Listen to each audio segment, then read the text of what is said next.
Haleluya, salam berkat sukacita buat saudaraku sekalian. Kita bertemu kembali dan tema kita kali ini adalah orang yang suci hatinya. Orang yang suci hatinya, saudara, apakah ada di muka bumi? Sebenarnya banyak. Karena kesucian yang kita miliki bukan hasil dari diri kita sendiri. Manusia tidak akan pernah menyucikan dirinya dari dosa. Manusia tidak akan pernah bisa menjadi kudus oleh karena usahanya sendiri. Itu semua dilakukan oleh Allah.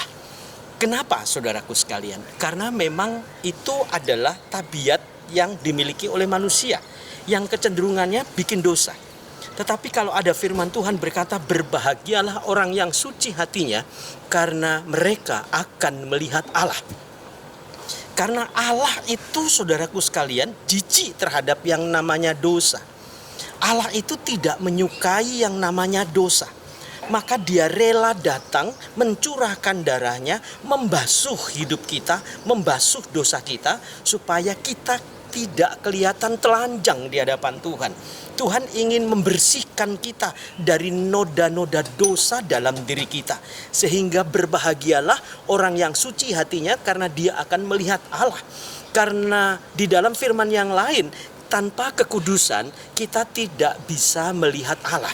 Jadi artinya, saudaraku sekalian, sebelum kita mati dan menghadap Tuhan, biarlah hidup kita bukan hanya sekedar jadi orang baik, tetapi biarlah hidup kita jadi suci.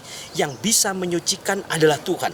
Maka saudara dan saya adalah orang yang paling beruntung di muka bumi ini, karena sebelum dunia dijadikan, Tuhan sudah memilih kita. Artinya, saudara, dalam hidupmu itu ada dalam matanya Tuhan. Tuhan terus memperhatikan kita. Dan Tuhan juga, saudaraku sekalian, hidup kita ini ada di hatinya. Itulah kebaikan Tuhan. Dan bukan hanya berhenti sampai di situ. Saudara masuk dalam kategori orang-orang yang dipilih oleh Tuhan.